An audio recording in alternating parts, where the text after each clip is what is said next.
안녕하세요. 저는 인천에서 살고 있는 38세 여성입니다. 아무 생각 없이 무심코 한 거짓말을 감추려고 더 큰 거짓말을 하면서 둘러대다가 나중에 감당할 수 없는 지경에 이른 경험이 있으신가요? 잘못을 인정하면 끝날 일인데 굳이 잘못을 감추고 덮으려고 거짓말로 속이려다가 더 큰 화를 불러오는 경우가 있습니다. 제 남편과 시누이가 그런 경우에 속하죠.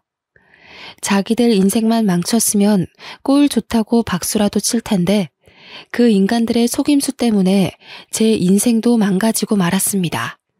파렴치한 남편과 뻔뻔스러운 시누이 덕분에 결혼 생활이 파탄나버린 어이없는 사연을 지금부터 들려드리도록 하겠습니다. 저희 아버지께서 유통업을 하고 계셔서 그런지 거짓말이라도 들키지만 않으면 된다고 하신 적이 있습니다. 아버지께서 식당에 소주나 맥주 같은 술을 납품하고 있었는데 거래하는 식당을 하나라도 더 확보하기 위해서 경쟁 관계에 있는 다른 주류 대리점을 나쁘게 말씀하시더라고요. 덕분에 식당 주인들 사이에서 저희 아버지가 거짓 소문을 퍼뜨려서 거래처를 확보한다는 소문이 돌기 시작했습니다. 정 사장, 이쪽에 도는 소문 다 들었지? 장사하는 사람이라도 상도덕은 지켜야지. 당신 사업 이따위로 지저분하게 할 거야? 김 사장, 말이 너무 심하네. 내가 무슨 지저분한 짓을 했다는 거야? 자네 거래처에 내가 탈세했다는 거짓말을 쳤다며? 내 거래처인 거 알고 퍼뜨린 소문 아니야? 가만히 있으니까 내가 호구로 보여? 자네 지금 무슨 소리 하는 거야? 나는 절대 김 사장 욕한 적 없어. 정말이야. 아버지는 이런 소문이 돌 때마다 아닌 척 연기를 하셨죠. 하지만 이번만큼은 거래처 사장님들이 믿어주지 않았습니다. 아버지가 억울하다고 호소하는데도 버럭 소리를 지르시면서 손가락질까지 하시더라고요. 웃기고 있네. 자네가 헛소문 퍼뜨린 증거 다 가지고 있어. 앞으로 한 번만 더 내 구역에 와서 사기치고 있으면 정 사장이 본사 속이고 거래 대금 빼돌리는 거 다 찔러버릴 거야. 거짓말이 통하지 않으니 아버지가 그제서야 무릎이라도 꿇을 기세로 용서를 비셨습니다. 김 사장, 알았어. 내가 미안해. 다시는 그런 짓 안 할 테니까 화 풀어. 내가 술 한 잔 살게. 하지만 아버지는 반성하지 않으셨습니다. 상대방이 마음을 놓으면 다시 거짓말을 하면서 속이셨죠. 그러니 같은 업계에 있는 사람들이 아버지를 좋게 볼 리가 없었습니다. 결국 저희 엄마도 나서서 아버지를 말릴 정도였는데요. 여보, 적당히 좀 해요. 동네에 소문 쫙 퍼진 거 알고 있어요? 그러다 왕따 당해요. 왕따는 무슨, 내가 잘 나가니까 질투가 나서 그러는 거야. 괜찮아, 걱정하지 마. 김 사장이 당신 비리 조사하고 다니는 것 같아요. 그러다 큰일이라도 나는 거 아니에요? 이상한 소리 좀 하지 마. 절대 그런 일 없어. 절대 안 들키게 잘 해놨으니까 걱정하지 마. 아버지는 아무 걱정 없다고 말씀하셨지만 거래처 사장님들이 아버지의 거듭되는 속임수에 앙심을 품고 계셨습니다. 결국 본사에 아버지의 비리 사실을 일러바쳐서 아버지 발등에 불이 떨어지고 말았죠. 아버지도 어떻게든 수습해보려고 했지만 한 발 늦고 말았습니다. 본사에서 대리점 계약을 해지해버려서 업계에서 완전히 쫓겨나 버렸습니다. 하지만 아버지는 3년 만에 다시 재기하는 데 성공하셨어요. 자신을 망하게 만든 김 사장을 조사해서 장부를 조작한 사실을 알아내셨거든요. 탈세를 하고 있다는 증거를 확보한 다음 그 증거를 본사 직원에게 넘겨줘 버렸습니다. 본사에서 김 사장이 운영하던 대리점을 계약 해지한 후에 그 대리점을 아버지에게 주었습니다. 탈세의 증거를 알아봐준 대가로 본사와의 거래가 있었던 거죠. 아버지는 이 사건 이후로 제게 인생을 어떻게 살아야 하는지 몇 번이나 알려주셨습니다. 하지만 저는 아버지처럼 남을 속이면서 살면 안 된다고 다짐했는데요. 대학에서 남편을 만나게 된 것도 어떻게 보면 그 영향이 컸습니다. 남편이 대학교 1년 선배였거든요. 잘생긴 외모는 아니었지만 아버지와 달리 아주 정직하고 솔직해서 마음에 들었습니다. 거짓말에 지나칠 정도로 예민해서 서로 속이지 말자고 이야기할 정도였죠. 어느 날은 남편 친구가 남편에게 거짓말을 해달라고 부탁한 날이 있었습니다. 정우야, 정혜가 어제 나 뭐 했냐고 물어보면 어제 나하고 같이 있었다고 좀 말해줘. 어제 나랑 같이 안 있었잖아. 뭐 때문에 그러는데? 사실 정혜 몰래 따로 만나는 여자애가 있는데 정혜가 눈치를 챈 것 같더라고. 어제 계속 뭐 했냐고 캐묻는데 골치 아파 죽겠어. 그러니까 네가 나 좀 도와주라. 옆에서 하는 이야기를 쭉 들어보니 남편 동기 중에 한 명이 애인과 동거하고 있는 것 같았습니다. 사귄 지도 오래돼서 애만 없을 뿐이지 집안도 다 아는 사이라서 부부나 마찬가지였어요. 남편 동기들 사이에서 졸업만 하면 식을 올릴 것 같다는 말도 돌고 있었죠. 그런데 그 동기가 다른 여자 후배를 몰래 만나고 있었던 겁니다. 나보고 거짓말을 하라고? 내가 미쳤냐? 나는 절대 안 해줄 거니까 저리 가라. 정우야, 벌써 너하고 밤새 술 마셨다고 말했단 말이야. 한 번만 도와줘라. 안 그러면 나 집에서 쫓겨나. 거짓말해준 거 들키면 나는 어쩌라고. 지금이라도 정혜한테 솔직하게 이야기하고 용서 빌어. 괜히 나한테 이러지 말라고. 남편은 친구의 부탁을 냉정하게 거절한 것도 모자라 친구의 동거녀에게 사실대로 말해버리더군요. 제가 그러지 말라고 말렸는데도 손쓸 수 없었습니다.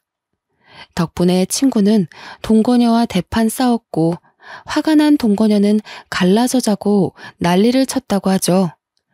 친구는 손이 발이 되도록 빌었고 다시는 다른 여자를 만나지 않겠다는 각서를 썼다고 합니다. 친구는 남편에게 절교를 선언했고 학교에서도 남편이 이상한 것 같다는 소문을 퍼뜨렸습니다. 남편 동기는 물론 제 학번 동기들까지 남편의 소문을 듣게 되었는데요. 남자들과 여자들의 반응이 확연하게 달랐습니다. 야, 소문 들었냐? 정우 선배 완전 쫌생이 같아. 친구 사이에 그런 건 서로 덮어줘야지. 이게 뭐 하는 짓이냐? 남자 동기들은 남편의 의리 없는 행동을 비난했지만 여자 동기들은 그 반대였죠. 정우 선배 그렇게 안 봤는데 생각보다 괜찮은 사람 같더라. 선배랑 결혼하면 다른 건 몰라도 바람 피울 걱정은 안 해도 되겠어. 선배들 반응도 똑같았습니다. 여자들은 남편의 행동을 당연하다고 생각했지만 남자들은 남편을 의리 없는 놈이라고 생각해서 왕따를 시키더라고요. 저도 여자였기에 남편이 올바른 행동을 했다고 생각했는데요. 그때부터 남편을 더 신뢰하고 좋아하기 시작했습니다. 제가 쭉 지켜보니 남편은 다른 여자들에게는 눈길조차 주지 않더군요. 오직 저만 바라보고 배려심 깊은 성격에 반해 졸업과 동시에 결혼식을 올리게 되었습니다. 그런데 남편의 여동생은 성격이나 행동이 남편과는 완전 딴판이었습니다. 남매가 만나 의심스러울 정도로 남자 관계가 복잡해 보였죠. 신우의 휴대폰 배경화면에 남자 사진이 있길래 남자친구구나 생각했습니다. 그런데 그 다음날 다른 남자 사진으로 바뀌어 있는 걸 보고 두 눈을 의심했습니다. 실례인 걸 알면서도 깜짝 놀라 남자친구가 바뀌었냐고 물어보았는데요. 글쎄 뻔뻔하게 이런 말을 내뱉는 거 있죠? 언니, 나는 말이에요. 한 남자로는 만족을 못해요. 최소한 남자가 둘 이상은 옆에 있어야 한다고요. 근데 자기 사진으로 핸드폰 배경화면 해달라는 놈이 제가 바람 피는 것 같다며 막 화내는 거 있죠? 그래서 뻥 차버렸어요. 누가 자기랑 결혼해달라고 한 것도 아닌데 웃기지 않아요? 조잘조잘하는 말을 쭉 들어보니 신우이는 양다리는 기본이고 세 다리까지 걸치면서 여러 남자들과 교제하고 있는 것 같았습니다. 그래서 제가 걱정이 된다면서 은근슬쩍 잔소리를 해보았죠. 운주야, 그러다가 들키면 어쩌려고 그래. 요즘은 남자들도 질투심이 많아서 잘못하면 봉변당할 수 있어. 뭐 어때요? 그동안 한 번도 해코지 당한 적도 없어요. 제가 뒤처리는 깔끔하게 잘하니까 걱정하지 마세요. 신우이를 보니 며칠 전에 보았던 뉴스가 생각나더군요. 여러분도 남자친구가 다른 남자를 만났다고 무참하게 폭력을 휘둘렀다는 기사를 보셨을 겁니다. 뉴스에 나오는 그런 이상한 남자를 만나서 자기를 배신했다고 신우이를 폭행할까봐 조마조마했죠. 하지만 신우이는 그냥 자기 기분 내키는 대로 여러 남자들과 어울리느라 바빴습니다. 제가 이 이야기를 꺼내니까 시어머니와 남편도 신우이를 걱정하시더라고요. 차라리 지 오빠를 닮지. 주어온 애처럼 어쩜 그렇게 하나도 안 닮았는지 몰라. 기집애가 남자 무서운 줄도 모르고 저렇게 까불고 다니는데 말을 안 들으니까 속이 타서 미치겠다. 내가 뭐라 해도 고등학생 때부터 나 몰래 남자들 만나고 다니는 거 있지? 네? 고등학생 때부터요? 제가 놀라서 반문하니까 시어머니께서 신우이가 고등학교 때부터 가족들 몰래 남학생들과 어울린 이야기를 해주셨습니다. 신우이가 워낙 말을 안 들어서 어머님이 남편에게 이룰 수밖에 없었다고 하죠. 그날 남편이 불같이 화를 내며 남학생들과 놀러 다니지 말라고 이야기해봤다고 합니다. 야, 머리에 피도 안 마른 것이 벌써부터 남자들이랑 어울리고 다녀? 공부하느라 늦게 오는 거라고 하더니 앞으로 뭐가 되려고 거짓말만 하고 다니는데. 오빠가 무슨 참견이야? 내 인생 내가 알아서 한다고 했잖아. 오빠가 자꾸 이러니까 내가 거짓말하는 거지. 그러다가 큰일 나. 덜컥 애라도 들어서면 어쩌려고. 이상한 남자 만나면 사기당하고 매 맞고 다닐 수도 있어. 아유, 저리 좀 가. 다 친한 애들이니까 그런 일 없다니까. 짜증나게 좀 하지 마. 신우이가 온갖 짜증을 다 내면서 남편을 밀어냈지만 남편은 포기하지 않았습니다. 아버지가 일찍 돌아가시고 홀어머니 밑에서 자라면서 남편은 자신이 가장이라는 책임감을 느끼면서 자랐다고 해요. 그래서 신우이의 탈선을 내버려 둘 수 없어서 더 집착했는데요. 신우이는 오빠의 간섭에 진절머리를 내면서 계속해서 반항을 했다고 합니다. 그러다가 사건이 터지고 말았습니다. 방학이 다가오자 신우이가 가족들 몰래 남학생들과 외박을 했다는 거 있죠? 결국 남편이 신우이가 집으로 돌아오자마자 가위를 가지고 와서 신우이의 머리카락을 전부 다 잘라버렸습니다. 물론 신우이가 발버둥 치면서 남편의 손을 밀어냈지만 남편은 잡히는 대로 머리카락을 잘라냈다고 해요. 이거나 이게 뭐야? 오빠 미쳤어? 나 죽어버릴 거야? 나 어떡해. 내 머리카락. 나 어떻게 학교 가라고 이러는 건데. 신우이는 울면서 길길이 날뛰었지만 남편이 선택한 방법은 효과가 있었습니다.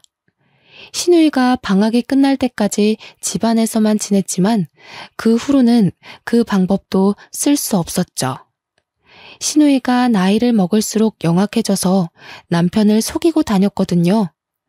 남편이 뒤늦게 이 사실을 알아차리고 신우이에게 한마디 했지만 소용없었습니다.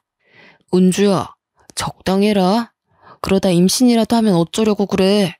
그런 건 내가 알아서 할 테니까 오빠는 신경 쓰지 마. 내가 한두 살 먹은 어린애도 아니고 나한테 왜 그래? 결국 남편은 설득이 안 되는 신우이를 불안하게 지켜볼 수밖에 없었습니다.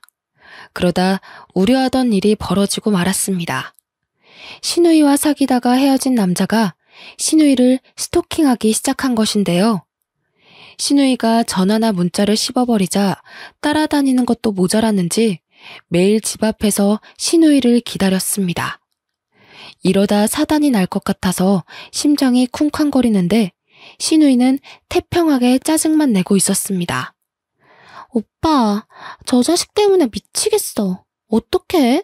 오빠가 쫓아내주면 안 돼? 경찰 부르면 가려나? 경찰 부른다고 가겠냐? 경찰들 간 것 같으면 다시 집 앞으로 오겠지. 네가 좋아서 만난 거니까 정리도 네가 알아서 해. 난 벌써 정리했는데 저 자식이 계속 따라다니고 있는 거라고. 아, 짜증나 죽겠어. 오빠가 좀 도와줘. 신우이가 끈질기게 도움을 청하길래 어쩔 수 없이 남편이 스토커를 만나보았습니다. 집 근처 술집에서 한잔하자고 하고 차분하게 달래주었다고 하는데요. 우리 은주가 반말하는 거 보니까 나보다 어린 것 같으니까 말 놓을게. 은주가 그렇게 좋아? 네, 형님. 저도 마음이 떠난 것 같아서 놓아주려고 했는데 그게 안 되네요. 아무리 생각해봐도 우리 은주는 좀 아니다. 걔는 남자 관계가 너무 복잡해. 네가 이렇게까지 좋아할 만한 애가 아니라고. 내가 보기에 너희들은 인연이 아니야. 이런 식으로 놓아주질 못하면 서로만 힘들어져. 남편은 스토커를 떼어놓기 위해 은주를 안 좋게 말하며 오히려 스토커가 아깝다는 말로 둘러댔다고 하죠. 그러자 그 스토커가 뭐가 그렇게 서러운지 울기 시작했고 남편은 술만 마시면서 다독여 주었다고 합니다. 2시간 정도 지나니까 그 스토커도 마음이 풀렸는지 이제 그만두겠다는 말을 꺼냈습니다. 형님, 고맙습니다. 가만히 생각해보니까 제 욕심만 채우려고 했던 것 같아요. 사나이답게 놓아주겠습니다. 저 같은 놈 때문에 이렇게 시간 투자해주셔서 감사합니다. 그래, 내가 너무 안타까워서 이렇게 대화 나누고 싶었다. 다음에는 은주 같은 여자 만나지 마라. 너도 곧 다른 인연 만나게 될 거야. 남편은 스토커가 술에 취해서 한 말 같아 속으로 경계하고 있었다는데요. 그런데 진짜로 그 스토커 녀석이 신우이에게 연락을 하지 않았습니다. 신우이가 그 사실을 알고 어찌나 신났는지 방방 뛰면서 남편에게 환호성을 질렀습니다. 아싸! 진짜로 그 자식 안 찾아왔어. 전화도 안 오고 문자도 안 왔다니까. 오빠 정말 고마워. 내가 이번에 한턱 쏠게. 한턱 쏘긴 뭘 쏴. 이번이 마지막이야. 앞으로는 행동 조심해라. 요즘 세상 흉흉한 줄도 모르고. 겉만 멀쩡한 또라이들 많이 있으니까 사람 함부로 만나면 안 된다고. 아, 알겠어. 조심하면 될 거 아냐. 잔소리 좀 하지 마. 신우이가 신경질을 부르면서 획 나가버리길래 이러다 또 사고치고 오겠다 싶었죠. 그런데 웬일로 신우이가 그 일을 계기로 행동을 조심하고 있는 것 같았습니다. 한동안 잠잠하더니 대학교 졸업을 하고 직장을 구하더라고요. 그러다 또 병이 도지고 말았습니다. 저와 제 남편이 한눈판 사이에 여러 명의 남자들을 만나기 시작했습니다. 결국 남편이 신우이를 불러서 진지하게 이야기해 보았는데요. 야, 네가 데려오는 남자놈들이 몇 명인 줄 알아? 내가 본 것만 해도 2명이 넘는다. 설마 너 예전처럼 여러 명 동시에 만나고 있는 거 아니지? 아니, 그건 언제 봤어? 집 앞에서 헤어진 건데 설마 나 감시하고 있었어? 나 참 어이가 없어서 많이 만나고 있는 거 아니니까 신경 꺼. 그러니까 몇 명 만나고 있냐고. 한 3명 정도 돼.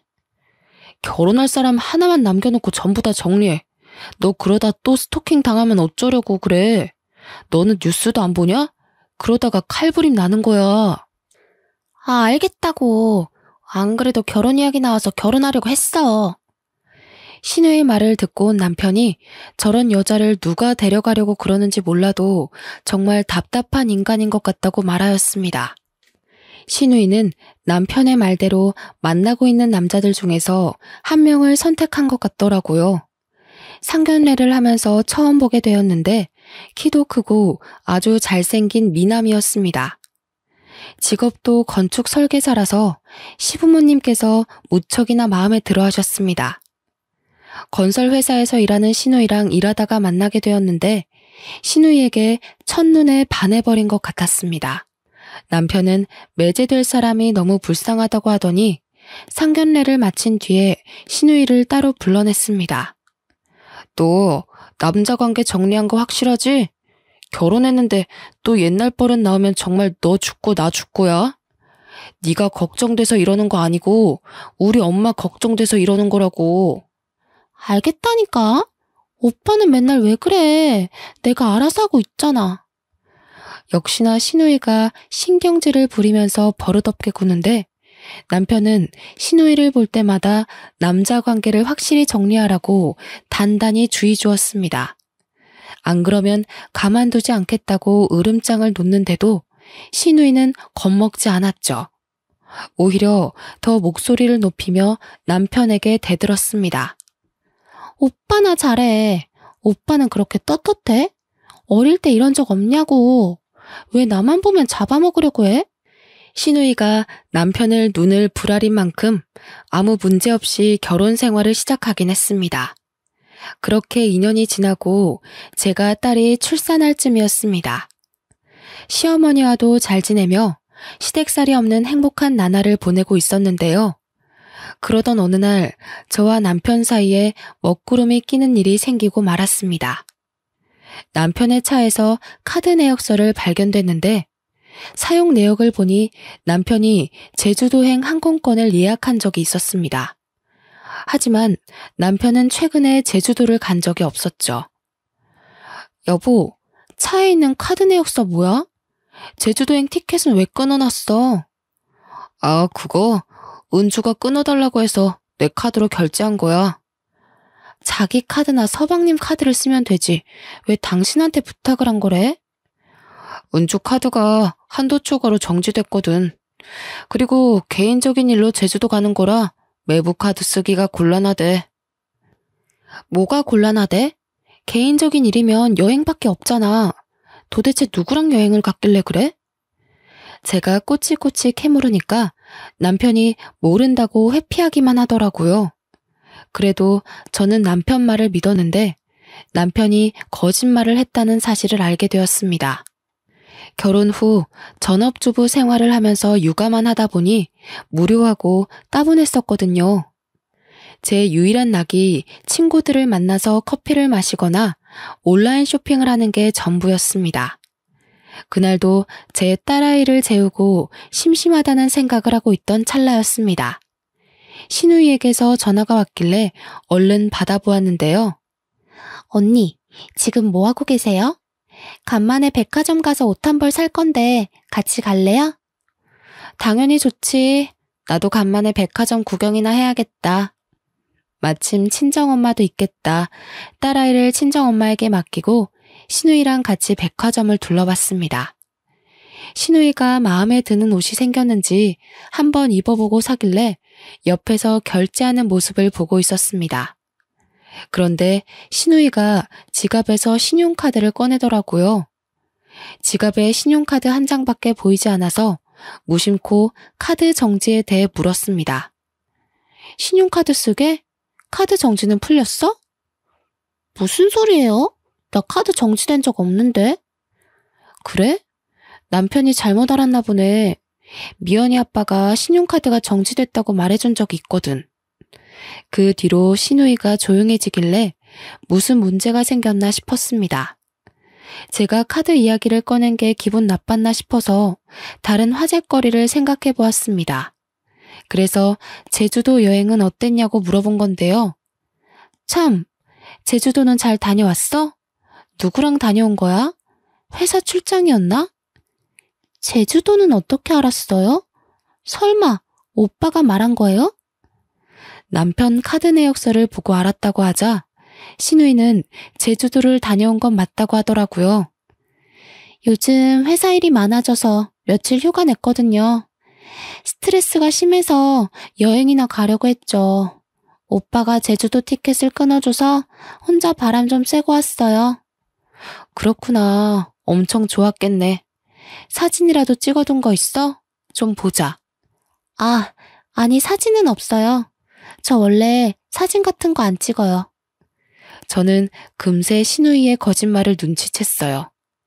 시누이는 혼자 갔다고 했지만 카드 내역서에 찍힌 결제 금액을 기억하고 있었거든요. 제가 기억하기론 2명분의 항공권 가격이었습니다. 그래서인지 왠지 모르게 불안한 마음이 들었습니다. 신우이의 고질병이 도져서 바람을 피우는 건가 싶은데 남편이 왜 감싸주는 걸까 싶더군요. 남편이 왜 그런지 몰라도 시댁의 평화를 위해서라도 신우이가 무슨 일을 벌이고 있는지 확인해 봐야 했습니다. 신우이와 헤어지자마자 서방님께 전화를 걸어서 신우이의 제주도행에 대해 물어보았습니다. 서방님은 신우이가 회사 출장 때문에 제주도에 다녀온 걸로 알고 있더라고요. 혼자 여행 간 거라면 신우이가 서방님에게 숨길 이유가 없겠죠. 신우이가 다른 남자와 바람피고 있다는 느낌이 강하게 들어서 어떻게 할까 고민하다가 대학 후배 녀석을 떠올렸습니다. 마침 신우이 회사에 저랑 친하게 지내던 대학 후배가 있었거든요. 연락처를 뒤져서 오랜만에 대학 후배 녀석에게 전화를 해보았습니다. 어머, 언니 갑자기 무슨 일이에요? 그동안 잘 지내셨어요? 너한테 물어볼 게 있는데 혹시 시간 되니? 좀 급한 일이라 그래. 뭔데 그래요? 무슨 일 생겼어요? 은주가 내 신우이인 거 알고 있지? 그럼 알고 있죠. 회사에서는 어때? 요즘 이상한 소문 같은 거 안 들려? 아, 그게 말이죠. 안 그래도 헛소문이 도는 것 같은데 거짓말이겠죠. 언니는 너무 걱정하지 말아요. 내가 그런 사람 아니라고 말하고 다닐게요. 사실 은주가 남자 관계가 복잡하거든. 요즘은 안 그런 줄 알았는데 느낌이 이상해. 혹시라도 아는 게 있으면 이야기해주라. 후배 녀석은 비록 전화통화였지만 회사에서 떠도는 소문을 자세하게 털어놓았습니다. 은주랑 회사에서 제법 가깝게 지내는 편인데 이상하긴 하더라고요. 결혼한 지 얼마 안 된 남자 직원이랑 사귀는 것 같다는 소문이 돌아요. 언니 생각은 어때요? 진짜인 것 같아요? 소문 말고 직접 본 건 없어? 증거 같은 거 없을까? 글쎄, 얼마 전에는 대놓고 자기 바람핀다고 자랑하는 거 있죠? 남편한테 출장 간다고 둘러대고 제주도에 같이 다녀왔대요. 그 뒤로 대면대면 지내긴 하는데 저도 어떻게 해야 할지 참 난감해요. 저는 솔직하게 말해줘서 고맙다고 말하고 퇴근하는 남편을 기다렸습니다. 그리고 남편이 오자마자 후배 녀석이 말해준 대로 다 털어놓았죠. 제 말을 듣자마자 남편의 표정이 어두워지더니 한숨을 내쉬었습니다. 한동안 잠잠하다 했더니 또 이런 짓을 하네. 내가 은주 잘 타일러 볼 테니까 당신은 가만히 있어. 남편이 직접 처리하겠다고 하니까 저는 신경 쓰지 않으려고 했죠. 그런데 남편이 이상한 행동을 하기 시작했습니다. 잠을 자다가 남편 목소리가 들리길래 거실로 나가보았는데요. 거실에서 누군가랑 전화통화를 하면서 화를 내고 있었습니다. 상대방도 화가 났는지 흥분한 목소리더라고요. 가만히 들어보니 여자였습니다. 한참을 통화한 뒤에 남편이 안방으로 들어오더라고요. 이 시간에 누구하고 통화한 거예요? 회사 여직원이랑 통화했어. 여보, 지금 새벽 1시예요. 그런데 여직원하고 통화를 했다고요? 못할 이유라도 있어? 내일 아침에 회의 자료를 잘못 준비해서 내가 야단 좀 친 거야. 남편은 여직원과 업무적인 대화만 했다고 우겼지만 상식적으로 납득이 되지 않았어요. 그래서 남편의 휴대폰을 보려고 어떻게든 비밀번호를 알아냈습니다. 남편이 잠든 새벽에 몰래 휴대폰을 열어보았는데요. 남편이 신우이랑 주고받은 문자를 보고 깜짝 놀랄 수밖에 없었습니다. 은주야, 마누라가 눈치챈 것 같아. 앞으로 조심해야 할 것 같다. 진짜? 그럼 어떡하지? 우리 그이가 알면 난리칠 텐데. 내가 우선 입막음은 해뒀거든? 그러니까 당분간 가정에 충실하자. 알았어. 오빠도 새언니 잘 감시하고 유나 만나는 거 들키지 마. 알았어. 근데 유나 그년한테 다른 놈 붙은 것 같아서 짜증나. 저는 이 문자들을 본 순간 머릿속이 새하얘지고 말았습니다. 남편은 신우이의 외도 사실을 이미 알고 있었고 그걸 감춰주고 있었죠. 게다가 자기도 유나라는 여자랑 바람을 피면서 신우이의 외도 행각을 부추기고 있었습니다. 그래서 신우이가 제주도를 갈 수 있게 티켓도 끊어준 것 같았고요.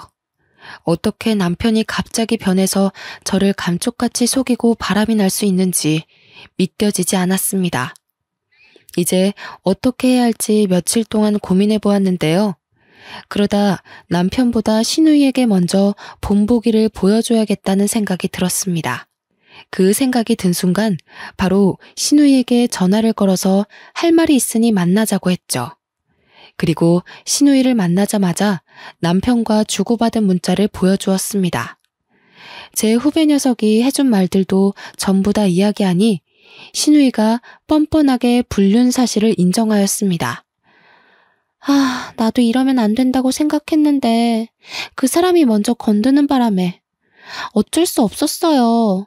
나도 가정에 충실하고 싶었다고요. 신우이가 내연남과 함께 지방으로 출장을 가게 되었는데 그때부터 둘의 관계가 가까워졌다고 합니다. 처음에는 잠깐 재미만 보려고 하다가 마음이 깊어져서 이제는 끊어낼 수도 없다고 하더군요. 그럼 남편은 왜 끌어들인 거야? 네가 일부러 여자 소개시켜주면서 바람 피우라고 부추겼지? 저는 남편이 바람을 피우는데 신우이가 영향을 줬을 거라고 생각했습니다. 근데 제 예상이 맞더라고요. 제 말이 끝나자마자 신우이가 술술 부는데 머리를 한 대 얻어맞은 줄 알았습니다. 신우이가 이야기하기론 남편이 먼저 신우이의 불륜 사실을 알아내서 혼을 냈다고 합니다. 야, 너 미쳤어? 이러다가 이혼이라도 당하면 어쩌려고 그래. 그러다 엄마 쓰러지셔. 이제 나이도 먹었으니까 정신 차리라고. 오빠, 한 번만 용서해줘. 우리 그이한테 비밀로 하면 돼. 오빠만 비밀 지켜주면 시키는 대로 다 할게. 안 돼. 이런 일 그냥 덮고 지나갈 수 없어.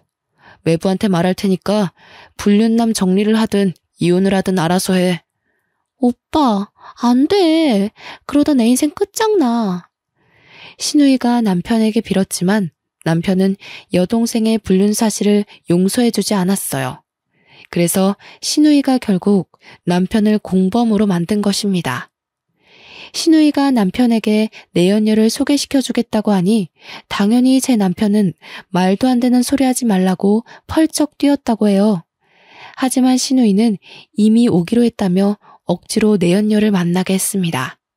남편은 내연녀 미모에 반해서 아무 말도 하지 못했고 다음 약속까지 잡고 말았습니다. 신우이가 그런 남편에게 내연녀가 어땠냐고까지 물었죠. 오빠, 유나 어때? 좋아? 걔 진짜 예쁘지? 요리도 잘하고 성격도 좋아. 한번 만나볼 거지? 계속 만나보겠다는 건 아니고 약속은 잡았으니까 일단 만나보려고. 만나서 이제 연락 끊자고 해야지. 네 친구니까 내가 유부남인 것도 말 못했단 말이야. 걔 오빠 유부남인 거 다 알고 있어. 괜찮으니까 계속 만나봐. 오빠가 비밀 지켜주면 나도 비밀 지켜줄게. 내연녀에게 빠져버린 남편은 신우이에게 약점을 잡히게 되었고 어쩔 수 없이 한 배를 탄 운명이 되어버린 것 같았습니다. 결국 남편은 신우이 부탁도 다 들어주는 신세가 되어버렸죠.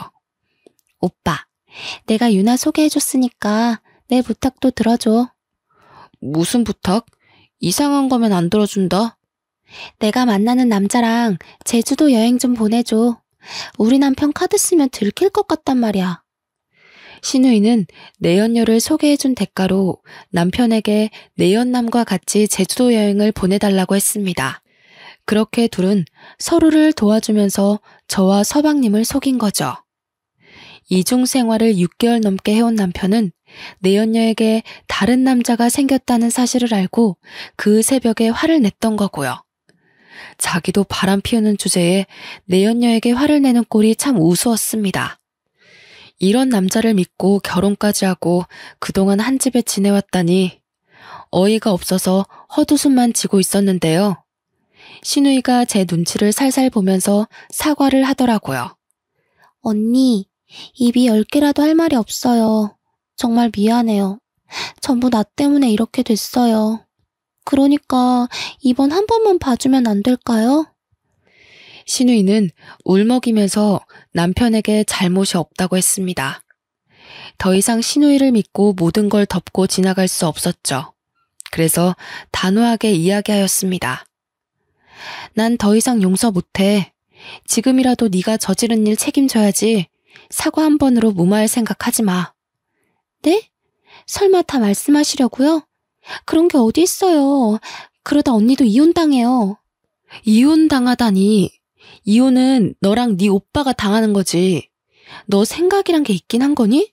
어떻게 그렇게 말할 수 있어? 언니 죄송해요. 그런데 언니도 이혼하면 안 좋잖아요.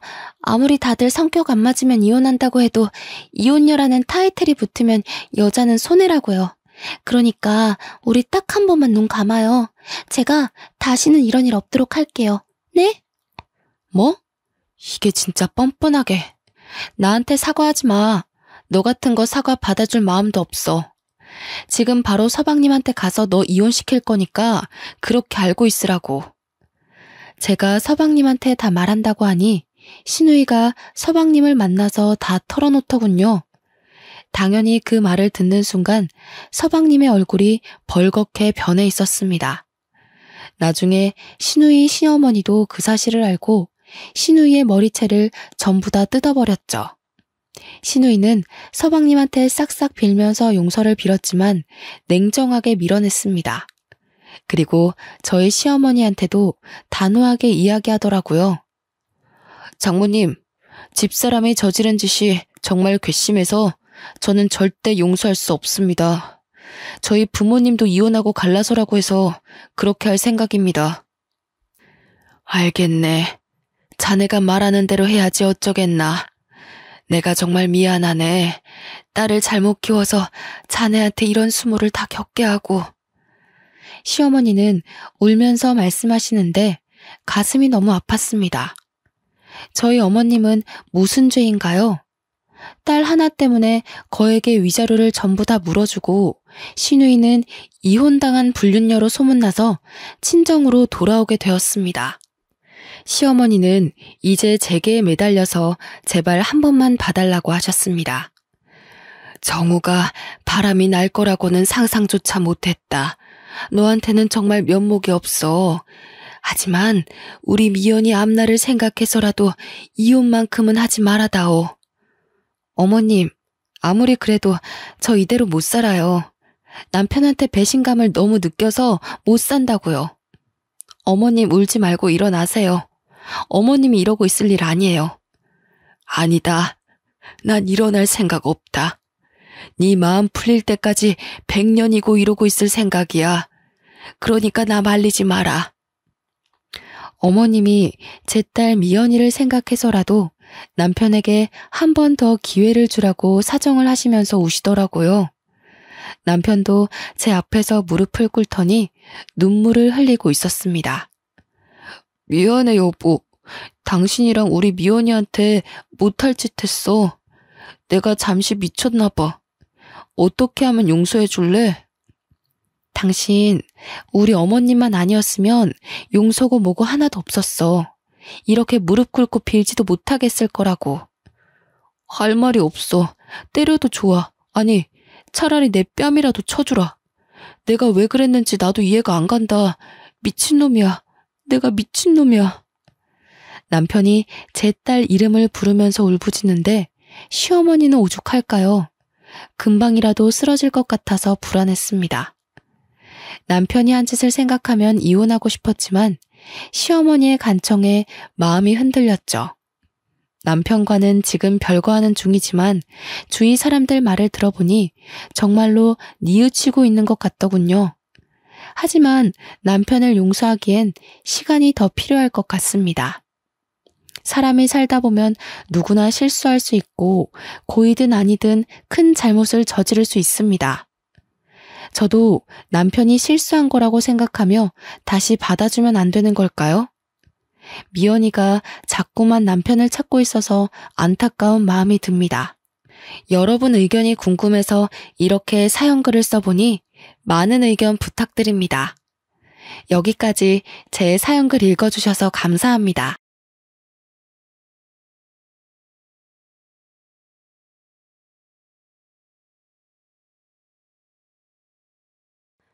안녕하세요.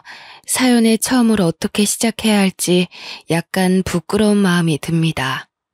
저는 경기도 하남시에서 라이브 카페를 운영하고 있는 50대 여자입니다.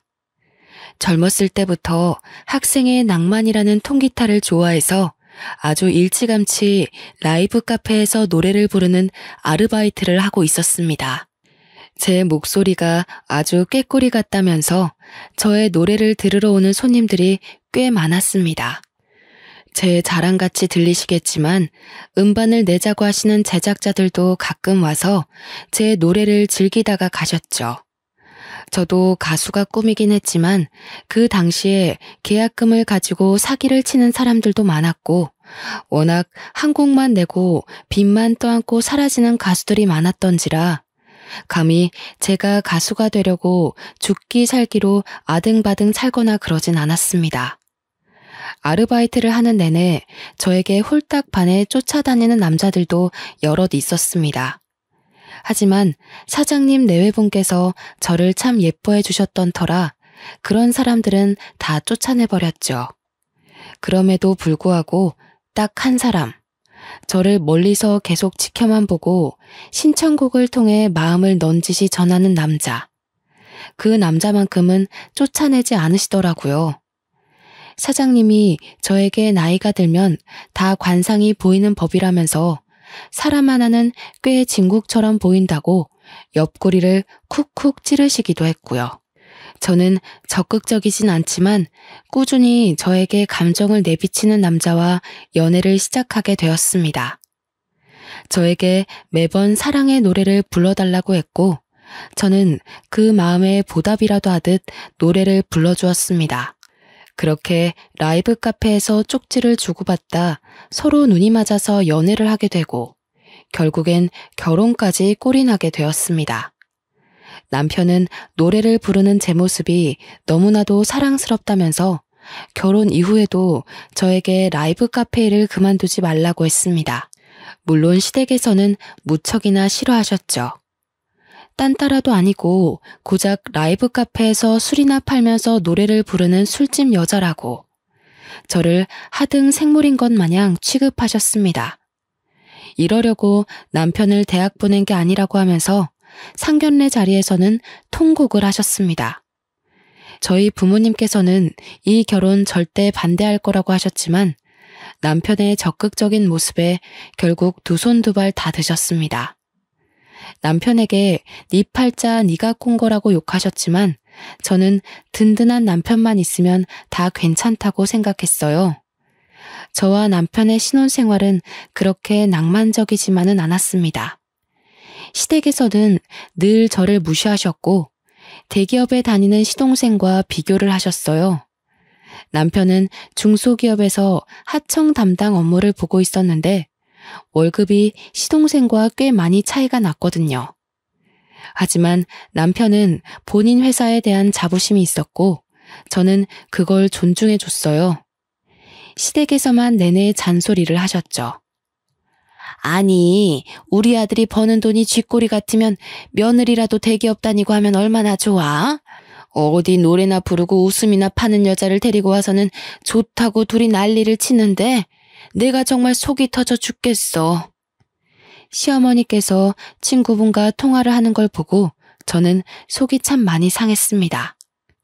제가 좋아서 노래를 부르는 일을 하는 건데 고작 웃음이나 파는 여자 취급을 당하니 자존감도 많이 떨어지더라고요. 그래도 그 와중에 예쁨을 받겠다고 명절이고 행사고 빠지지 않고 참석해서 굳은 일도 다 했는데 결국 돌아오는 건 비난과 혼란이었습니다.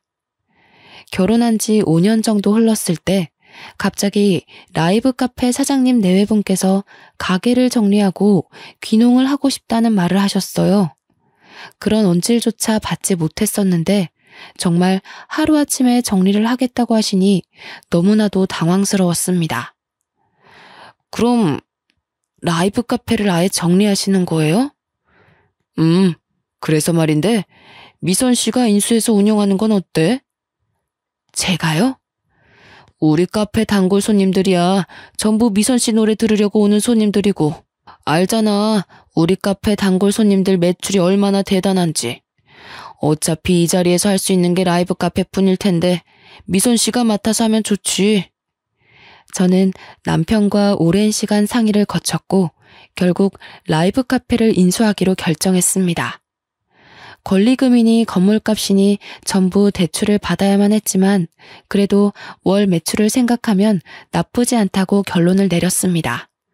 저와 남편은 저희의 건물이 생긴 것, 매장이 생겼다는 것에 조금 들떠 있었습니다. 하지만 시댁의 입장은 저희와 영 반대였죠. 아니, 우리랑 상의도 없이 그 술집을 인수했단 말이야? 술집이라고 하기엔 음료들도 있어서 카페 정도만 생각하시면 좋을 것 같아요. 매출도 꽤 나오고 자리도 정말 좋은 자리였고요. 손님도 됐다. 무슨 술집에서 노래 부르는 것도 탐탁치 않아 죽겠는데 이제는 마담 자리까지 하겠다는 소리야? 내가 어디 가서 우리 맏며느리가 뭐하는 여자냐고 물어보면 대답을 못해. 어디 상의도 없이 그 큰 돈을 대출받아서. 엄마, 거기 장사 잘 되는 자리야. 우리 와이프 노래 들으러 오는 손님들도 엄청 많고. 내가 쪽팔려서 고개를 들고 다닐 수가 없어. 그리고 너네가 인수한다고 그 가게가 계속 잘 될 것 같아? 무슨 1, 2천도 아니고 억 단위로 대출을 받아서 그걸 사. 미쳤어? 어머님, 저희도 고민하고 결정 내린 일이에요. 그렇게 고민해서 수억을 대출받아다가 하는 일이 고작 술 파는 거 아니야. 내가 정말 속이 상해서 어디 가서 말도 못하고 숨을 쉴 수가 없다 내가. 너희 시아버지가 학교 교장 선생님까지 하고 퇴직한 거 알고 있지? 그런 교육자 집안 맏며느리가 술집에서 운영한다는 게 말이나 되는 소리니? 라이브 카페가 다른 술집과 다르다고 몇 번이나 설명을 드렸지만 어머님께서는 들을 생각도 하지 않으셨습니다. 계속해서 교육자 입안을 운운하시면서 술집에서 일한다는 게 너무나도 마음에 안 든다고 가슴을 퍽퍽 치셨습니다. 저희가 무리해서 대출을 받긴 했지만 라이브 카페 수익을 생각하면 그건 사실 아무것도 아니었어요. 몇 년만 고생하면 다 갚을 수 있을 정도로 입지가 탄탄한 자리이기도 했고요. 하지만 시댁에서는 결국 저에게 손가락질을 하기 시작했고 마음에 들지 않는 일만 잔뜩 한다면서 결국 저를 무시하고 괴롭히기 시작했습니다. 카페가 자리 잡아야 할 타이밍에 저를 매번 불러다가 일을 시키고 시집살이를 시키셨어요. 갑자기 안 하던 김장을 해야겠다면서 저에게 배추를 손질해서 절여오라고 하시질 않나. 시아버님 생신날에도 저에게 갈비찜에 잡채에 전골을 끓이라고 요구하시지를 않나.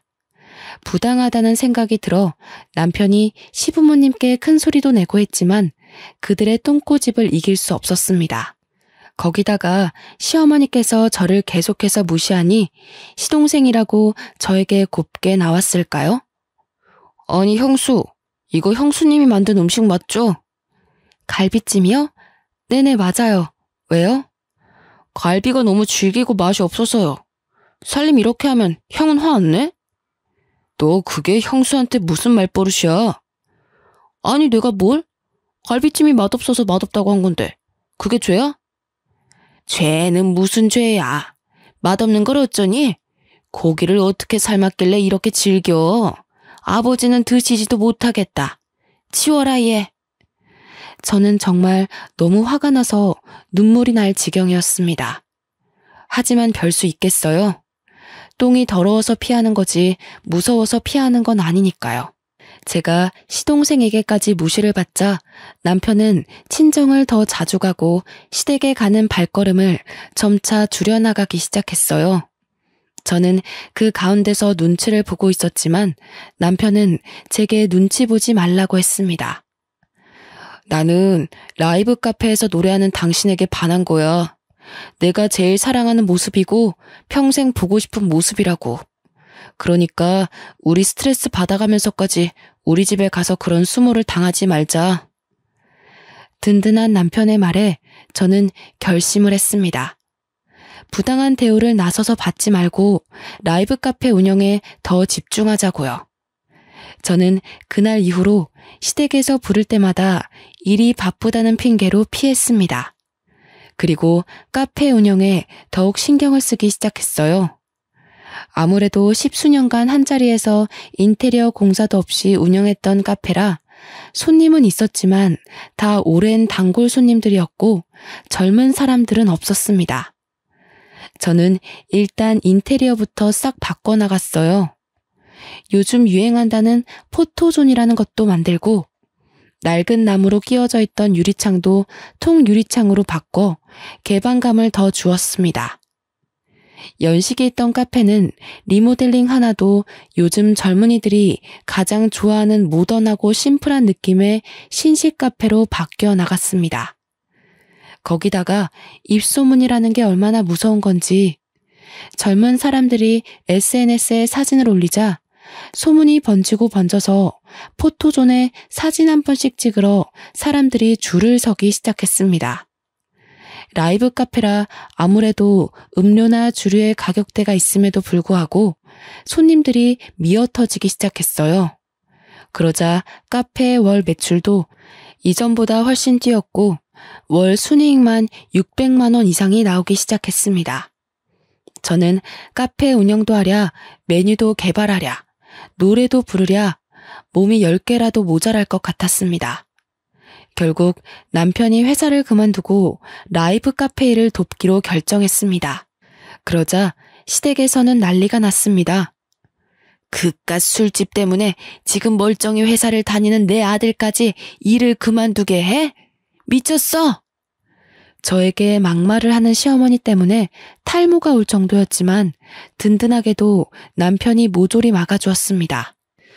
우리 와이프 월 매출이 얼마나 되는지 알고 하는 소리예요? 제가 한 달 야근 꼬박하고 뼈 빠지게 일해도 이 사람 버는 돈의 절반도 못 벌어요. 제가 나서서 일 그만두고 돕겠다고 한 거고요. 제발 우리 일에 신경 좀 그만 쓰세요. 며느리 하나 잘못 들여서 우리 아들까지 막장으로 나가는구나. 이래서 립스틱 실뻘건 거 바르고 다니는 애들이랑은 어울리지도 못하게 했어야 했는데 아이고 이제 우리 둘째 장가 간다고 상견례 하자는데 첫째 내가 술집 한다고 내가 어찌 말을 하겠니? 내가 그 자리에서 고개라도 들고 살겠니? 그럼 상견례에 저희는 안 갈게요. 그럼 됐죠? 남편은 화를 내면서 동생의 상견례 자리에 불참하겠다고 선언했습니다. 시어머니께서는 그래 차라리 잘 됐다며 되려 소리를 치셨지만 남편은 굴하지 않았습니다. 진짜 안 갈 거냐고 물어보니 사과하기 전에는 죽어도 안 가겠다고 하더라고요. 상견례 날짜가 다가오자 시아버지께서 저에게 전화를 하셨습니다. 아무리 그래도 형이 상견례에 안 온다고 하면 가족 간에 불화가 있어 보이지 않겠냐? 너희가 고집 그만 꺾고 얌전히 참석하고 입 조심하다 가거라. 아무리 싫다고 해도 남편의 가족이다 보니 저는 눈치가 좀 보이더라고요. 결국 남편을 설득해서 상견례 자리에 참석하게 되었습니다. 상견례 자리에서 시어머니는 얼굴에 웃음꽃이 아주 활짝 피셨더라고요. 알고 보니 동서될 사람이 유명 대기업에 다니고 있었습니다. 시동생이랑 사내 커플이라고 하더니 그렇게 소원하던 대기업 며느리를 드디어 보시게 된 거예요. 저희는 아무 말도 안 하고 자리만 지키고 있었는데도 불구하고 예비 동서가 저를 보는 눈빛이 영 이상하더라고요. 상견례 자리에서 어떻게 밥을 먹었는지 잘 기억도 나지 않는 채로 돌아왔고 다음날 가게를 오픈하러 나갔는데 가게 앞에서 예비 동서와 시어머니께서 기다리고 있더라고요. 저는 깜짝 놀라서 가게 문을 열고 안으로 두 분을 모셨습니다. 아니, 누가 술 장사하는 거 아니랄까봐 가게 문을 이렇게 늦게 여니? 평일에는 오전 11시나 되어야 가게 문을 열었거든요. 아무래도 오전에는 커피를 주문하는 사람들이 대부분이고 커피값이 다른 카페에 비하면 많이 비싼 편이라 그마저도 오전엔 손님이 없었어요. 오후 4시 이후부터 장사가 잘 되는 편이었습니다. 하지만 이런 사정을 모르는 시어머니와 예비 동서는 저희 가게를 깎아내리기에 바빴습니다. 이렇게 장사가 안 돼서야 원.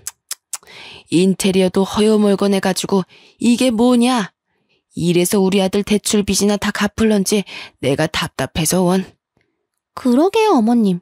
이래서 평범하게 회사 다니는 게 제일 좋은 거라니까요.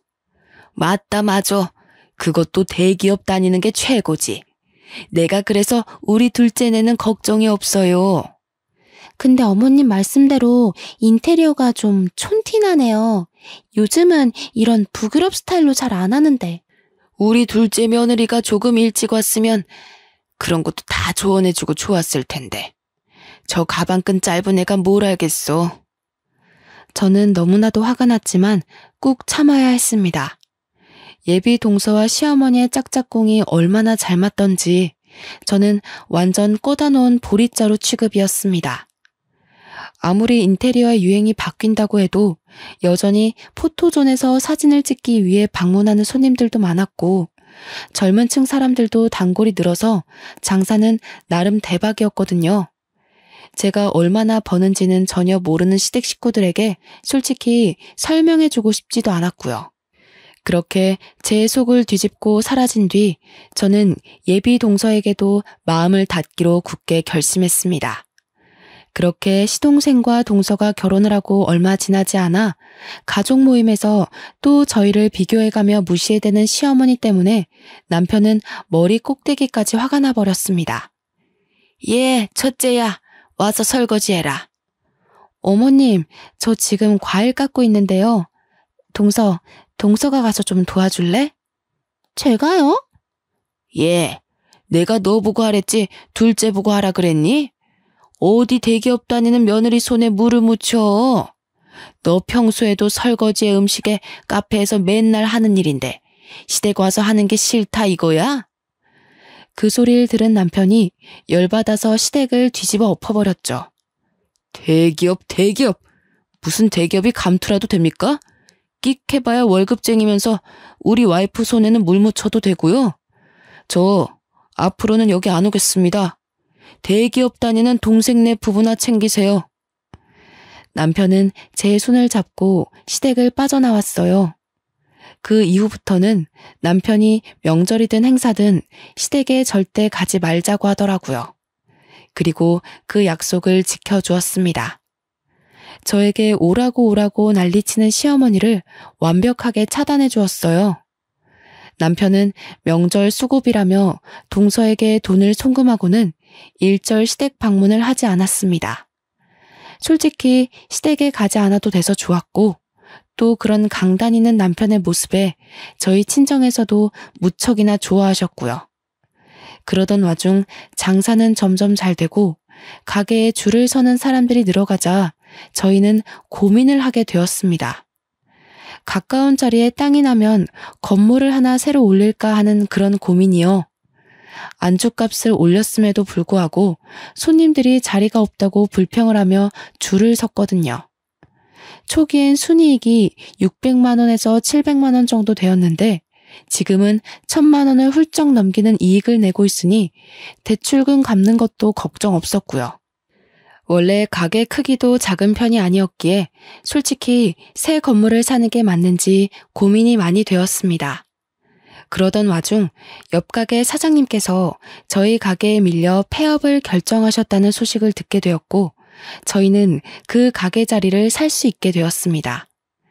옆에 건물은 20층짜리 건물이었는데 꼭대기층에서 카페를 운영 중이셨거든요.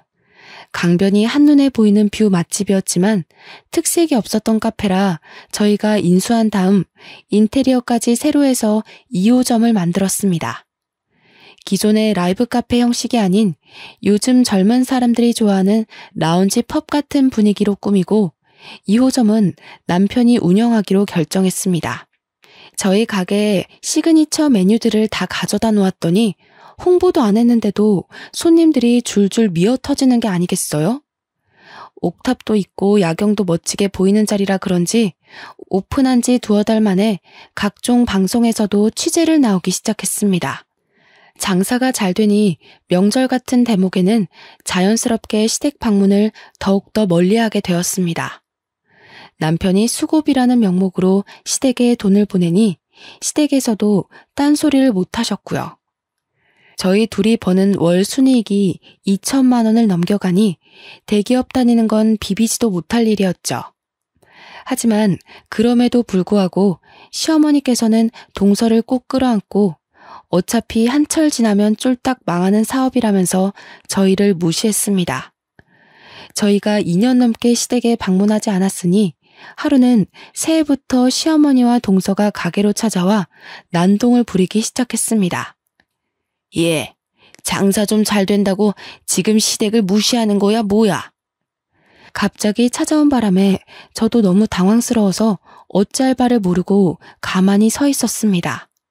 손님들도 꽉 차 있는데 한가운데서 소리를 질러대니 손님들도 웅성웅성 거리기 시작했고요. 구석진 곳으로 모셔서 조용히 이야기하고 보내려고 했더니 둘은 더 당당하게 큰 소리를 치시더라고요. 이보시오.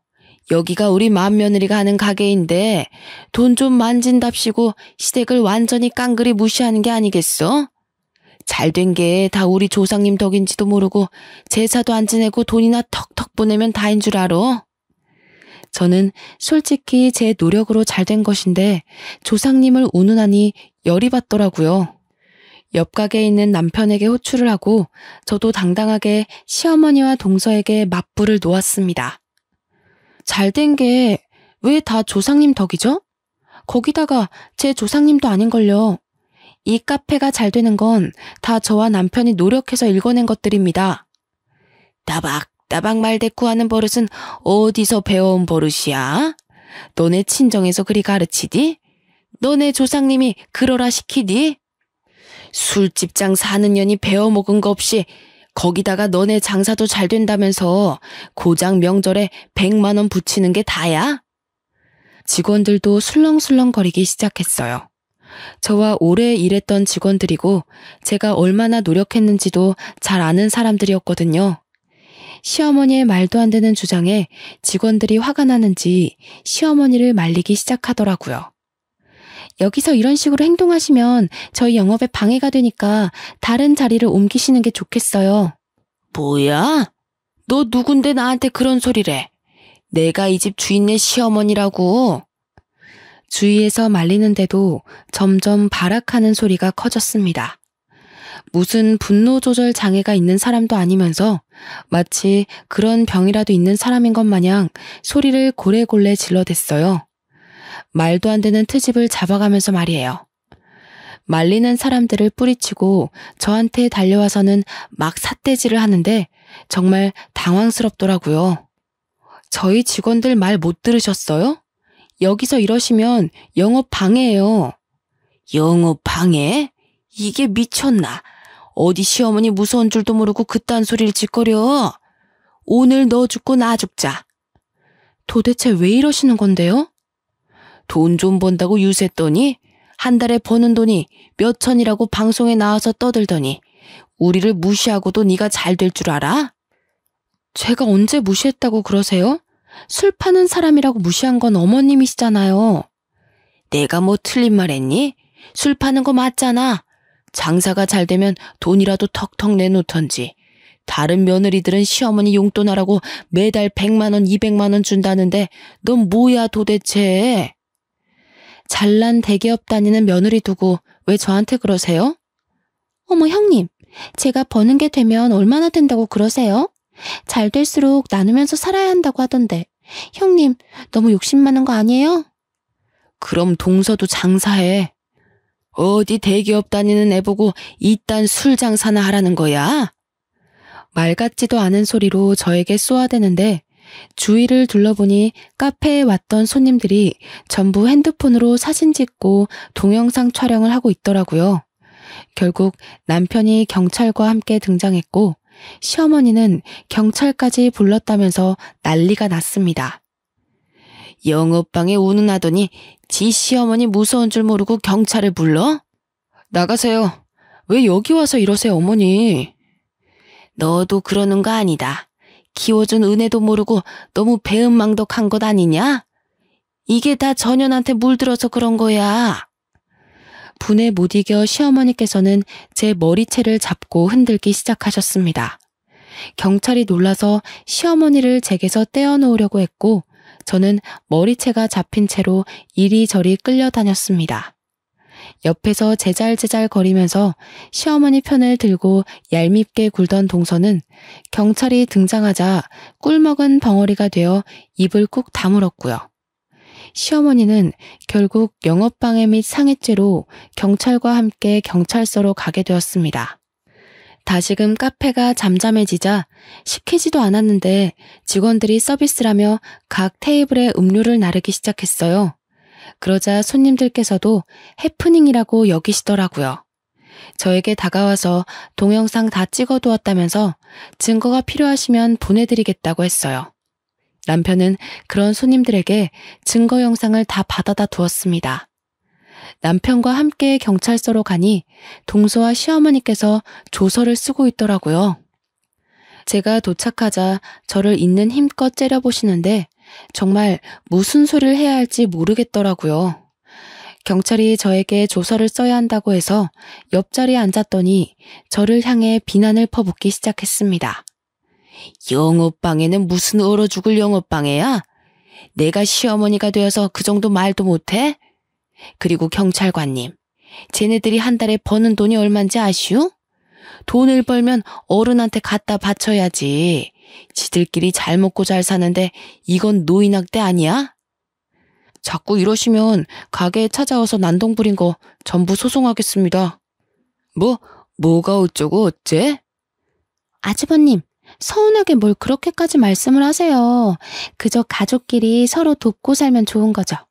가족끼리 신고하고 얼굴 붉혀서 뭐 하겠어요? 안 그래요, 형님? 아이고, 며느리 하나 잘못 들였다가 결국 이 사달이 나네.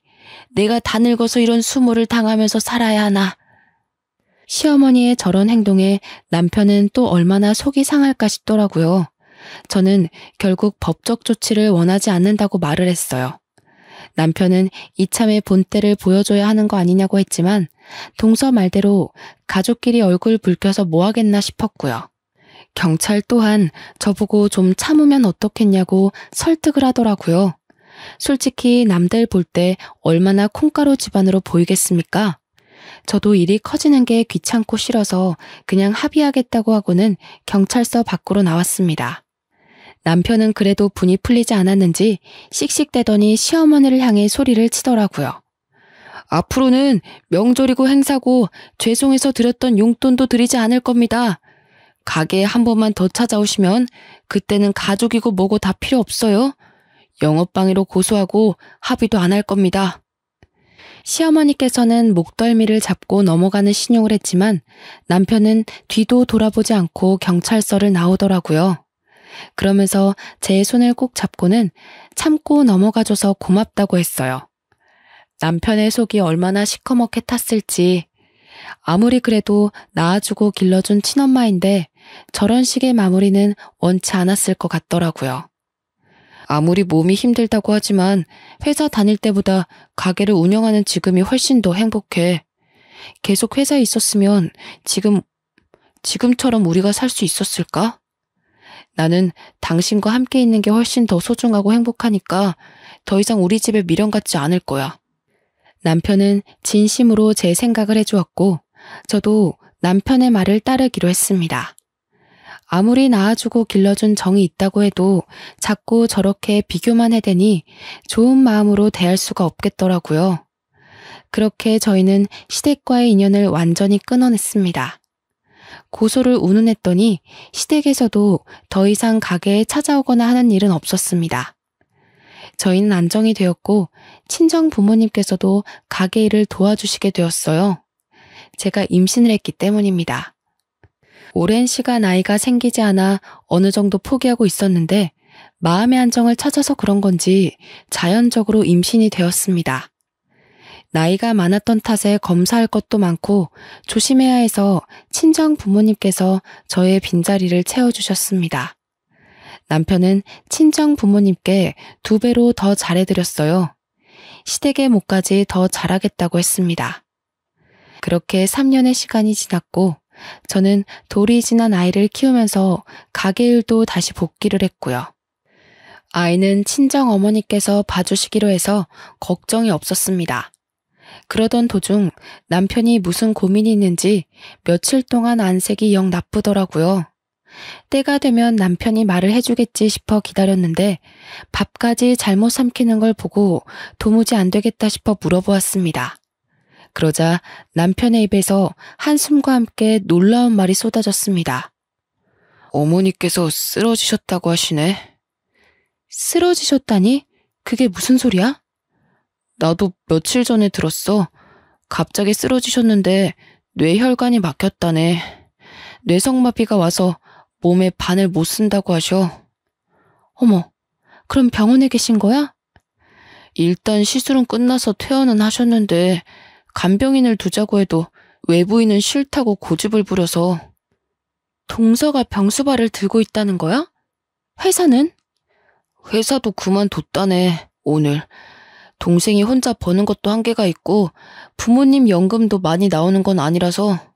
알고 보니 시어머니 성격이 한가닥 하시니까 동서를 엄청나게 구박하는 것 같더라고요. 동서는 그동안 시어머니한테 받은 게 있어서 싫다고도 못하고 옆에 붙어 있는데 수발 들어주느라 매일 죽을 상이라고 하더군요. 심지어는 시어머니 수발 때문에 동서가 회사까지 그만둔 건데 이제 볼 것도 하나 없는 년이라면서 어눌한 말투로 구박한다고 하더라고요. 저는 그 이야기들을 모두 듣고도 따로 연락을 하진 않았습니다. 그동안 제가 당했던 수모들인데 동서가 듣는다고 제가 뭐 위로라도 해줘야 하나요? 게다가 동서는 어머님 옆에 찰싹 붙어서 여우같이 저를 욕했던 인간인걸요. 며칠이 더 지나고도 제가 별말 없자 시아버지께서 제게 전화를 하셨습니다. 얘야, 아직도 꽁에 있는 게냐? 네가 그래도 맏며느리인데 좀 도와줘야 하지 않겠니? 제가 왜 도와드려야 하는데요? 못 배워 먹은 거 티내지 말고. 지금 네 시어머니가 그렇게 힘들게 버티고 있는데. 지금 무슨 소리를 하시는 겁니까? 이제 와서 아쉬우세요? 저희 보고 술 장사한다고 무시할 땐 언제고 돈 필요하니까 저희 찾으시는 겁니까? 마음이 약해져서 고민했었는데 아직도 이러시다니. 잘 알겠습니다. 죽어도 안 도와드릴 겁니다. 다신 연락하지 마시라고요. 남편은 제 전화를 빼앗더니 다시는 전화하지 말라고 버럭 소리를 지르고는 전화를 끊어버렸습니다. 사실 저도 그렇게 모질게 대할 마음은 없었는데 아직 마음의 앙금이 남아있는지 소리가 곱게 안 나오더라고요. 며칠이 더 지나자 시댁에서 정말 발등에 불이라도 떨어졌는지 이제는 동서가 저에게 전화를 했더라고요. 아이를 낳고 단 한 번도 방문한 적 없는 시댁이라 솔직히 시어머니께서 쓰러지셨다는 이야기를 들었을 때 아이를 데리고 한번 방문을 해야 하나 싶긴 했거든요. 동서는 제가 전화를 받자마자 울음을 터뜨렸습니다. 형님, 정말 죄송해요. 그동안 얼마나 괴로우셨을지 이제야 이해가 가네요. 동서 울어? 왜 그래? 오늘도 어머님이 저에게 역정을 내셨어요. 수발 드느라 회사도 그만뒀는데 이제 볼 거 하나도 없다면서 제대로 씻기지도 못한다, 살림도 못한다. 구박을 엄청 하세요. 멀쩡하실 때도 나한테 그러시더니 아직도 그러시는구나. 정말 미쳐버릴 것 같아요. 몸이 불편하시니까 화장실도 혼자 못 가시고 시아버지와 남편은 나 몰라라 하시고요. 간병인은 죽어도 싫으시대? 2주 동안 간병인을 3명이나 갈아치우셨어요. 간병인 아주머니들도 도저히 시어머니 같은 분은 케어 못 해주겠다고 말하고. 제가 찾아가도 될까요? 제가 찾아와도 좋다고 허락을 하자 동서가 한달음에 저희 라이브 카페로 찾아왔습니다. 고생을 한 티가 팍팍 날 정도로 얼굴이 어두워지고 살도 빠져 있더라고요. 그러더니 저를 보고 무릎을 꿇고 눈물을 흘리기 시작했습니다. 그 며칠 같이 살았는데 도무지 전 못 버티겠어요. 이런 수모를 어떻게 10년이 넘도록 참으면서 지내셨어요? 정말 대단하다는 말밖에 안 나옵니다. 제가 그동안 너무 버릇없이 굴었죠? 정말 죄송해요. 빈말이 아니라 진짜 진심으로 사과할게요. 시아버지께서도 도저히 같이 못 살겠다고 하셔요. 시어머니께서 어느 정도로 트집을 잡으시냐면 이불 빨래를 했는데 세탁 세제 냄새가 마음에 안 드신다고 가위로 이불에 구멍을 내셨어요. 솜털은 다 빠져서 날아다니고 시아버지가 호통을 치시면 갑자기 소리를 막 지르시면서 자기가 반 병신됐다고 무시하냐고 하시고요. 저보고 볼 거라곤 대기업 명함밖에 없는데 이제 어쩌냐고 트집을 잡고. 같이 이야기를 듣던 남편이 한숨을 푹푹 내쉬는데 그때마다 미련이 뚝뚝 떨어지는 것 같더라고요. 하지만 남편은 제게 효도를 강요한 적이 단 한 번도 없었습니다. 거기다가 시댁에 방문하자고 말을 꺼낸 적도 없었고요. 여기서 칼을 쥔 건 저라고 생각했습니다. 그래서 결국 제가 먼저 입을 열었어요. 동서, 내가 도와줄게.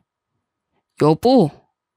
솔직히 그동안 시어머니와 동서가 나한테 했던 행동들이나 말이나 나한테 너무나도 상처였기 때문에 도와주고 싶지 않았어.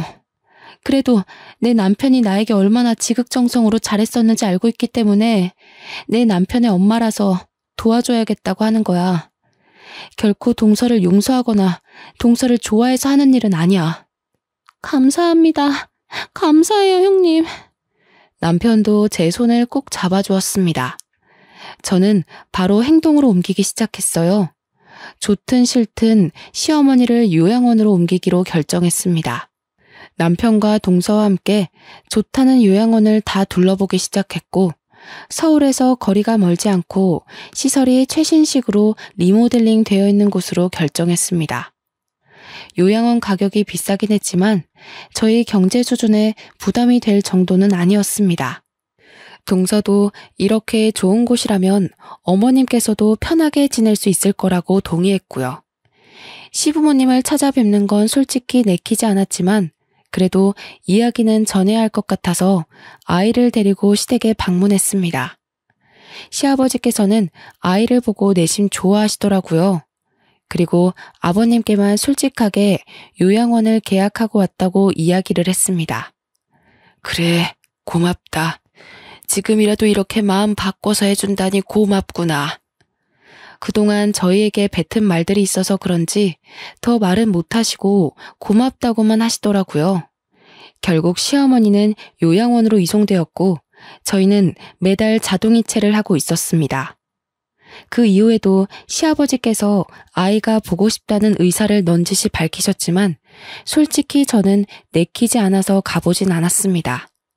그런데 한 3개월쯤 지났을까? 동서에게서 연락이 오더라고요. 형님, 큰일 났어요. 요양원에서 어머님 모셔가라고 연락이 왔어요. 그게 무슨 소리야? 요양원에 무슨 일 있대? 글쎄, 요양보호사 머리채를 쥐어 뜯으셨대요. 요양보호사가 어머님 씻기다가 손톱 때문에 등이 살짝 긁혔는데 자기를 무시하는 행동이라면서 노인학대가 어쩌고 저쩌고 하면서. 요양보호사 머리채를 잡아서 쫓겨난다는 이야기지? 네, 이번 주 내로 당장 비워달라고. 지금 요양보호사들 전부 어머님 방에 들어가기 싫다고 하신대요. 관리가 안 되어도 너무 안 된다고 당장 모셔가라고. 어떡하죠? 남편과 저는 하는 수 없이 동선회로 가서 대책을 강구했습니다. 결국 2번째 후보로 두었던 다른 요양원에 급하게 연락을 했고 마침 자리가 있다고 하여 그쪽으로 옮기게 되었습니다. 하지만 한 달이 좀 지났을까? 2번째 요양원에서도 같은 이유로 어머님의 퇴소를 요청해왔습니다. 김말자 할머님, 몸도 불편하시고 정신도 힘드신 거 다 알죠. 하지만 너무 갑질이 심하세요. 보호사들한테도 2년 전년 하는 것도 모자라서 내는 돈이 얼만데 밥을 이따위로 주냐고. 우리 영양사 선생님 얼굴에 국그릇을 집어던져서 지금 선생님들이 환자분 고소할 거라고 난리 났다고요. 저희는 결국 3번째로 요양원으로 옮기기로 했습니다. 이번에는 제가 직접 시어머니를 찾아갔습니다. 가족들끼리 말은 맞춰놓았지만 세 번째로 옮길 시설은 정말 노후되고 평도 좋지 않은 요양원으로 일부러 골랐습니다. 내 이럴 줄 알았어. 지금 이따위 요양원으로 나를 버리고 가려고? 그러길래 좋은 곳으로 보내드렸을 때 참고 지내지 그러셨어요. 해도 너무한 것 아니냐? 너희들 모두 한마음 한뜻으로 나를 버리려고 그러는 거지? 며느리들이 시어머니 수발 드는 게 그리도 싫은 게야? 시어머니께서는 가족이 아닌 다른 사람들이 돌보는 것 자체를 버렸다고 표현하셨습니다. 이왕이면 좋은 곳에서 자격증 있는 사람들이 전문적으로 돌봐드리는 게 어머님 케어에 큰 도움이 될 거라고 생각했는데 오히려 어머님은 수발은 가족이 직접 들어야 한다고 생각하셨던 거예요. 저는 정말 기가 막히고 코가 막힐 지경이었습니다. 고작 그런 이유로 동서를 괴롭히고 요양원에서 난동을 부렸다는 사실 때문에 말이죠.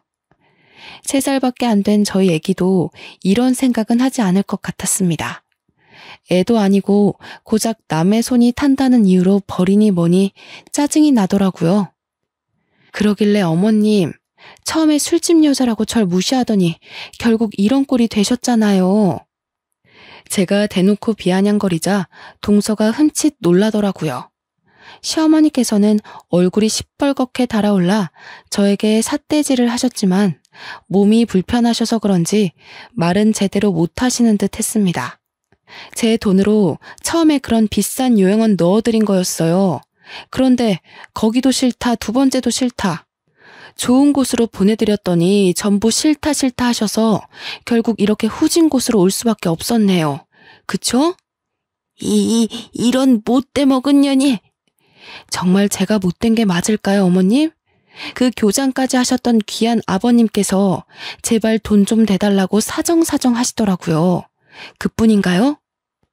당신이 손에 물도 못 묻히게 했던 대기업 다니는 동서가 직접 무릎까지 꿇고 빌었어요, 저한테. 그런데 어머님께서는 당신 수발 드느라 회사까지 그만둔 동서에게 갑질을 하셨다면서요? 그게 어떻게 갑질이야? 며느리가 시어머니 수발 드는 게 어떡해? 어머님 수발만 들었겠어요? 인격 모독도 감수했는걸요. 우리 동서가 어머님 그 못된 성격 감당 안 된다면서 어찌나 울던지. 어머님, 제발 정신 좀 차리세요. 어머님 한 명 때문에 가족들이 얼마나 괴로워하는지 알고 있어요? 오죽하면 시동생은 연락도 없고 찾아오지도 않고.